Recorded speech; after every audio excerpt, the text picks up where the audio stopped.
Fiat 500 to jeden z tych niezwykle uroczych samochodów, które potrafią bezbłędnie zagrać na ludzkich sentymentach i udowodnić, że wybitny włoski design potrafi skutecznie oprzeć się nieubłaganemu upływowi czasu. Ale czy to się w ogóle opłaca? Bo kiedy jednak odłożymy na bok motoryzacyjną nostalgię i spojrzymy na tę turyńską ikonę przez pryzmat chłodnej kalkulacji, szybko zorientujemy się, że spalinowa 500 w limitowanej wersji Torino debiutuje na rynku trochę za późno, a jej ostateczna wycena po doposażeniu staje się niemal niemożliwa do racjonalnego uzasadnienia. Zresztą podczas mojej tygodniowej przygody z Fiatem 500 Hybrid starałem się jak mogłem, aby bezgranicznie polubić to auto, ale gdy tylko przypominałem sobie cenę i potencjalną konkurencję, nie było łatwo. Jestem ciekaw waszej opinii, bo może jednak przesadzam.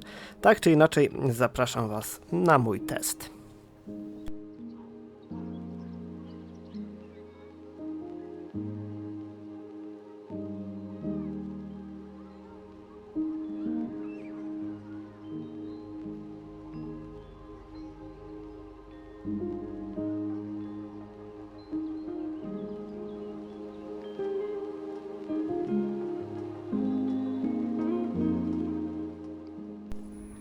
Okoliczności przyrody i pogody z pewnością sprzyjały pozytywnemu podejściu do tego auta. Zresztą nie zrozumcie mnie źle, ja nie nastawiam się negatywnie, bo bardzo lubię 500, nawet w wersji elektrycznej. Również poprzednią generacją darzyłem sympatią i w ogóle uważam, że segment A nie powinien znikać z rynku, ale trzeba do tego tematu podejść z głową i kalkulatorem. Ale na razie podejdźmy do bagażnika, a tu jak to w 500 miejsca malutko, ale w zupełności wystarczająco na codzienne zakupy, czy nawet weekendowy wyjazd z niewielkim bagażem. Pojemność 185 litrów, gdy przewozimy komplet pasażerów lub całkiem przyzwoite 550 litrów po złożeniu oparć kanapy. Pod podłogą jeszcze mamy niewielką kształtkę na jakieś drobiazgi. Podłoga półtwarda powiedzmy, a składanie oparć kanapy oczywiście z poziomu bagażnika, żadnych dodatkowych rączek czy wajch nie potrzeba. Płaska podłoga zapomnijcie, chociaż w poprzedniej generacji zdaje się, że oparcia kanapy były wykończone twardym takim metalem. Nie wiem, czy to było lepsze, gorsze, dajcie znać. Moim zdaniem, jak na takie malutkie auto, pod względem praktyczności jest całkiem nieźle. Ale tyle z bagażnika, bo tutaj niewiele jest co oglądać. Przejdźmy na kanapę z tyłu. Tak, kanapa z tyłu to tak dużo powiedziane, bo moim zdaniem drugi rząd siedzeń w Fiacie 500 to trochę jak trzeci rząd siedzeń w dużych SUV-ach. Raczej takie awaryjne rozwiązanie. Na plus na pewno dodatkowe złącza ISOFIX bardzo dobrze dostępne w przednim fotelu pasażera, również z tyłu jest całkiem nieźle. Ale dobra, próbujemy tam wejść. Jak przypominam, mam 173 cm wzrostu, więc mieszczę się wszędzie, ale jeżeli z przodu by siedział ktoś o wzroście 180 cm, z tyłu taka sama osoba mogłaby mieć już problemy. Ja sam za sobą jakoś się mieszczę i o dziwo mam sporo miejsca pod fotelem, którego i tak nie można opuścić. Zagłówki oczywiście można podnieść nad głową, tu już haczę mieszczę się, ale to nie jest jakoś komfortowe, ale z drugiej strony takim autem jakieś dalekie podróże chyba nie wchodzą w grę, zresztą potem sami dojdziecie do podobnego wniosku. Jest w miarę, ale nie jest to przyjemna podróż na tym miejscu. Przesiadamy się zatem do przodu. O dziwo, wychodzenie stąd nie jest jakieś utrudnione, bo drzwi są bardzo szerokie. To jest plus, minus 500, plus, bo łatwo się wsiada, minus na ciasnych parkingach można zahaczać. Mam nadzieję, że nie. O samochody z boku. Tak, guzik, sprzęgło i uruchamiamy silnik. Nie wiem, czy kojarzycie, ale w elektrycznej wersji jest tutaj troszeczkę więcej miejsca. Jest taki tunel i płaska podłoga i tam można upchnąć kilka drobiazgów. System uruchamia się w miarę szybko, wolno. Jakoś tak to jest. Trochę tutaj zamula, ale nie zawsze tak jest. Nie wiem, czemu akurat w tym przypadku było troszeczkę wolniej. Sam system jest znany z innych Fiatów, dość czytelny, dość prosty. Troszeczkę inny niż w innych modelach grupy Stellantis. Lepszy, gorszy, ciężko powiedzieć. Mi się wydaje, że można się w tym wszystkim połapać. Nie jest to jakieś trudne. Tutaj tych opcji jest dość sporo. Plus, minus, nie wiem. I tak to wszystko ustawiamy góra raz. Na plus oczywiście panel do sterowania klimatyzacją. Jest tacka na smartfona z dodatkowym portem USB starego typu. Jest oczywiście tutaj wyspa z lewarkiem zmiany biegów. W elektrycznej wersji tutaj był wysuwany uchwyt na kubek. Tutaj niestety tego nie ma. Jest dość spory schowek, dodatkowe porty USB. Tutaj jest uchwyt na kubek raczej dla pasażera z tyłu, ale w topowej wersji można mieć tutaj tunel ze schowkiem i podłokietnikiem. Bardzo głęboki schowek przed pasażerem. Oczywiście zapomnijmy o jakimkolwiek wykończeniu. Ekran przed kierowcą dość czytelny, ma kilka ekranów. To wszystko przełączamy jednym, no dobra, 4 przyciskami na kierownicę, ale to jest bardzo, bardzo proste w obsłudze, intuicyjne. No, nawet mi się to podoba. Dodatkowy panel przycisków do sterowania światłami, drobne gadżety, takie easter eggi. Oczywiście tu jest twardo, podłokietnik jest odrobinę miękki. No w tym miejscu ten plastik jest dramatycznie spasowany. Cała reszta jest ok, ale ten plastik no, hałasuje niemożliwie, ale podczas jazdy, o dziwo, nie wydaje żadnych dźwięków, nawet na nierównościach. Cała reszta jest ok, tunel środkowy, no, ale tu pod dużym naciskiem on się przesuwa, nie jest to jakaś wielka sprawa. No, to chyba tyle, bo tutaj dużo miejsca nie ma, więc i pokazywać też nie ma za bardzo co. Bardzo ładne te fotele w pepitkę, idealnie pasują do tego auta. A pod maską drzemie 3-cylindrowy, wolno ssący silnik z rodziny Firefly o pojemności 1 litra i tutaj taka uwaga mała na teleskopach. Wyobrażacie to sobie w małym Fiacie 500 i teleskopy. No ale wracajmy. Silnik o pojemności 1 litra zintegrowany z mikrohybrydowym 12V układem MHEV. Z tego zestawu inżynierowie wykrzesali skromne 65 koni mechanicznych mocy oraz zaledwie 92 Nm momentu obrotowego. Jak to wszystko się przekłada na osiągi? No raczej skromnie, ze spalaniem nie jest źle, ale chyba spodziewałem się lepszych wyników. Zresztą sami to zobaczycie, bo ruszamy właśnie na trasę testową. Przypominam, jesteśmy za kierownicą Fiata 500 Hybrid z silnikiem 1.0 mocy 65 koni, oczywiście z manualną przekładnią 6-biegową. Najpierw pokonamy sobie 10 km po mieście, a pod koniec tego dystansu sprawdzimy, jakie jest spalanie. Zejdzie nam się z tym chwilę, więc możemy sobie przypomnieć historię Fiata 500, bo to jest historia dość ciekawa i sięgająca aż 1957 roku, jak dobrze kojarzę. Wtedy to z taśm produkcyjnych zjechała legendarna już dzisiaj Nuowa 500, dosłownie motoryzując powojenne Włochy i tworząc podwaliny pod kultową linię retro.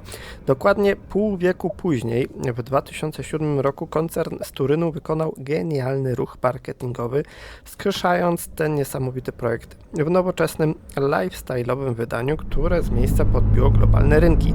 Kiedy jednak w 2020 roku nadszedł czas na zaprezentowanie wyczekiwanej trzeciej generacji tego miejskiego bączka, Fiat postanowił zagrać wyjątkowo odważnie i bezkompromisowo, żeby nie powiedzieć trochę głupio, i zaprojektował auto od podstaw wyłącznie jako zaawansowany pojazd elektryczny, czyli Fiat 500e.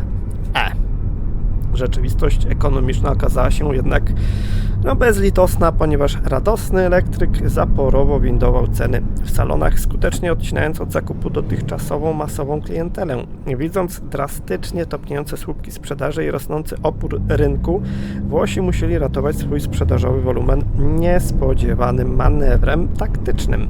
Pod świeżą, z założenia stricte elektryczną karoserią postanowiono w pośpiechu zaadaptować starszy spalinowy motor benzynowy z technologią miękkiej hybrydy, tworząc oferowanego dziś i testowanego przeze mnie Fiata 500 Hybrid. Rynkową protezę mającą na celu utrzymanie legendy przy życiu za rozsądniejsze pieniądze. No ale czy faktycznie za rozsądniejsze?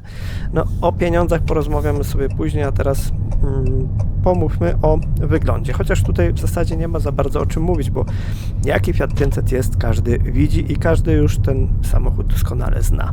Bo od strony czysto wizualnej spalinowa odsłona limitowanej specyfikacji Torino, no taka limitowana nie do końca, taka prawie że topowa odmiana, to moim zdaniem bezapelacyjnie małe stylistyczne arcydzieło. No ten samochód strasznie mi się podoba, bardzo lubię tego typu retro projekty z taką nowoczesną nutą, ale to nie jest nic takiego, jakby to powiedzieć, no tutaj fajny skuter koło mnie zaparkował, idealne połączenie moim zdaniem. No ale wracajmy do naszego samochodu, bo projektanci z Turynu już nie pierwszy raz udowodnili, że nikt tak pięknie jak oni nie potrafi czerpać z własnej tożsamości, tworząc bryłę o skromnej długości 3,63 metra, która wprost kipi wielkomiejskim szykiem.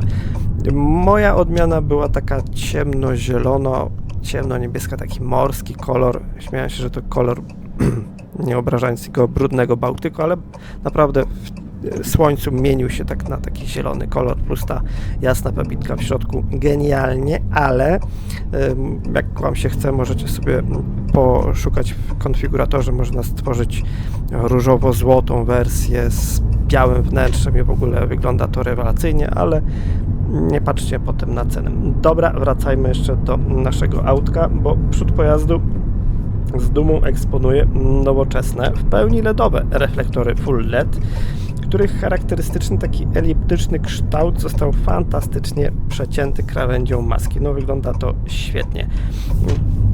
Moja wersja miała 16-calowe felgi aluminiowe, które nie były i nie są jakoś specjalnie imponujące, ale ten spory kawał gumy dodaje, oczywiście jest plusem jest komfort na takich oponach, bo nawet miejskie nierówności nie były problemem. O stabilności dajcie spokój, przy takiej prędkości to chyba nie ma o czym rozmawiać. Wnętrze, no jak sami zresztą widzicie, jest tutaj mnóstwo plastiku, połyskujących powierzchni, ale kurczę, to wszystko tak świetnie do siebie pasuje, że no nie mam się tutaj do czego przyczepić. No okej, coś tam trzeszczało, gdzieś tam plastik nie był idealnie spasowany, ale nie czepiajmy się tego, bo ten samochód jest tak uroczy, że tego typu wady kompletnie mi w nim nie przeszkadzają. O dziwo, a zazwyczaj się do tego czepiam, a tutaj nie przeszkadza mi to. W centralnej części mamy ekran o przekątnej 10,25 cala, który już widzieliście i co ważne, obsługuje bezprzewodowo Apple CarPlay i Android Auto i działa to naprawdę świetnie, ani razu nie miałem jakiegoś z tym problemu, chociaż sam system bywa troszeczkę ospały, chociaż to jest takie losowe, nie wiem, raz tak. Bezprzewodowo podkreślam, bo teraz akurat testuję Hondę Prelude i tam Android Auto jest po kablu. Taka ciekawostka. Miejsce w środku to też już widzieliście, no ale jeszcze powiemy, bo o ile z przodu podróżuje się bardzo przyjemnie. Okej, trochę brakuje tego podłokietnika i nie narzekałbym na to, gdyby nie fakt, że można go mieć w wyższej wersji. To by się naprawdę przydało, bo wtedy to już byłby w ogóle pełen komfort. Tak z tyłu, no to jest taka typowa 500. No jest tam miejsca mało, raczej dla dzieci, no chyba, że ktoś niewysoki podróżuje tutaj, nie wiem, 4 niewysokie osoby, tak do 175 cm, wtedy jest ok. 4 180 cm osób, no nie bardzo już będzie nieprzyjemnie. O ile na nogi jeszcze da radę się tam pomieścić, tak nad głową będzie już bardzo ciasno i będą te osoby waliły głową o krawędzie niestety dachu. No cóż, coś za coś, ale to jest mały samochód segment A, ale można się do tego przyczepić, bo w tym segmencie, a już w ogóle w tej cenie, można mieć auta trochę bardziej praktyczne. No ale znowu, jeżeli ktoś potrzebuje auta dla jednej osoby, to po co większy? Może trochę mocniejszy, no i tutaj właśnie przechodzimy do sedna tego auta, bo pod maską jest 65 koni, 92 Nm, jak dobrze kojarzę, tak 92 Nm. No i Osiągi tego auta są raczej nie dzisiejsze, bo dynamika jazdy sprawia wrażenie, jakby auto zatankowano raczej melasą, a nie paliwem. No dobrze, miejmy to za sobą. Sprint od 0 do 100 km na godzinę zajmuje w optymalnych warunkach 16,2 sekundy. Prędkość maksymalna dobija do 155 km na godzinę, ale przyznam się Wam bez bicia, mogę się do tego przyznać, że próbowałem, nie byłem w stanie osiągnąć tej prędkości. Naprawdę. W mieście nie ma najmniejszego problemu, chociaż będąc pierwszym na światłach zawsze miałem jakiś taki trochę dyskomfort, że niezbyt dynamicznie ruszę, że coś tam, no ale trudno, nieważne. Nie każdy musi być sprinterem od 0 do 100 na każdych światłach. Po mieście jest ok, na drogach podmiejskich też jest bardzo, bardzo nieźle i wtedy naprawdę można zejść ze spalaniem bardzo nisko, a tutaj w ogóle w mieście wyszło, jak widzicie, 6,5 litra, ale można o wiele niżej. No i właśnie jesteśmy na drogach podmiejskich i sprawdzimy sobie teraz spalanie przy prędkości od 70 do 100 km na godzinę mniej więcej. Po drodze trafiły się światła, więc to spalanie będzie odrobinę wyższe. Ale zobaczycie tutaj, że można zejść ze spalaniem naprawdę nisko i jeszcze w takich warunkach tym autem podróżuje się naprawdę komfortowo, całkiem nieźle. Ta dynamika jest naprawdę skromna, ale wystarczy. No bo już przy prędkościach powyżej 100 km na godzinę, no to dzieją się rzeczy dziwne. Jasne, 10 lat temu, 20 lat temu samochody miały taką moc i było ok, ale no to było 10-20 lat temu. Warunki jazdy na drogach trochę się zmieniły. Te auta niestety są dużo bardziej dynamiczne. W niektórych rękach takie nie powinny być, ale nie mniejsza o to. Przy wyższych prędkościach tym autem podróżuje się kiepsko, ale zwróćcie uwagę, chociaż tutaj oczywiście głośniki trochę przekłamują, jest w tym samochodzie zaskakująco, jak na ten segment, zaskakująco cicho. No ale dobra, wróćmy jeszcze do jednostki napędowej, która trafiła no trochę z przypadku pod maskę tego samochodu, bo ona miała już być wycofana, wróciła przez normy, obniżono jej moc z 72 do 65 koni mechanicznych, co moim zdaniem przy tak niewielkiej mocy te kilka koni mechanicznych mogłoby troszeczkę poprawić tutaj tą dynamikę, szczególnie przy trochę wyższych prędkościach. No ale nieważne. Gdzieś tam z tyłu głowy pojawia się taki żal, że Fiat nie pokusił się o zastosowanie o wiele ciekawszych jednostek, które przecież doskonale sprawdzały się pod maskami aut tego koncernu. Było 1.0 GSE T3 o mocy 100 koni, znane chociażby z Tipo, czy kultowy pancerny 1.4 T-Jet, który z tej filigranowej konstrukcji uczyniłby niesamowicie drapieżnego, zwinnego go-karta. Może jakaś wersja Abarth, nawet mogłaby być hybrydowa. Ja wiem, że to jest to. Zobaczcie tutaj, ciężko się rozpędza powyżej tej 100, a tutaj pedał prawie że w podłogę. Ja wiem, że jednostki hybrydowe nie są jakoś specjalnie lubiane, ale kurczę, no, jeżeli to miałaby być cena za to, żeby ten samochód naprawdę jeździł dynamicznie, to ja bym się chyba na takie coś pisał. No ale tak jak wspominałem, przy takich prędkościach do 100, do 90 jest naprawdę ok i do takich prędkości ten samochód naprawdę jest stworzony. No i zresztą to się też przekłada na niskie spalanie, bo po 10 km przy prędkości od 70 do 100 km na godzinę średnie spalanie wyniosło 5 litrów na 100 km. Uwierzcie, da się nawet sporo mniej, okolice 4. A na koniec jeszcze droga ekspresowa i prędkość między 110 a 120 km na godzinę, bo nie zawsze udawało się utrzymać to 120 km równo. Nie dało się, bo trzeba było naprawdę wciskać pedał do oporu, a i druga sprawa, że był dość spory ruch. No ale tam możecie sobie oszacować, ile więcej tego paliwa by się zużyło przy równych 120 km na godzinę. Niewiele więcej, uprzedzam. No i chyba przechodzimy teraz do tego, co jest najmniej przyjemne w tym samochodzie, czyli do ceny. Bo bazowa taka wersja POP tego modelu startuje z kwotą 81 800 zł. No chyba sporo. Zresztą decydując się na tą testowaną wersję Torino, już nawet nieźle wyposażoną, trzeba wydać co najmniej 89 900 zł. Ale jeżeli wybierzemy wersję topową i jeszcze dorzucimy co nieco, przekroczymy barierę 100 000 złotych. No ja naprawdę nie wiem, czy to jest kwota adekwatna do tego samochodu, bo niedaleko szukać możemy w tej kwocie mieć na przykład Renault Clio w średniej, nie bazowej, bo w średniej wersji Techno z silnikiem Eco G120 i z automatyczną skrzynią biegów i z instalacją LPG, no za kwotę nieco wyższą. Znaczy w sensie, no niewiele wyższą niż 100 000 złotych. No sami ocencie, czy wolicie Fiata 500 Hybrid, słodkiego, cudownego, naprawdę fajne auto miejskie, czy już bardziej poważne Renault Clio. Już nie mówię o jakichś tam chińskich konkurentach, bo no nie będę do nich porównywał Fiata 500 czy tam Renault Clio.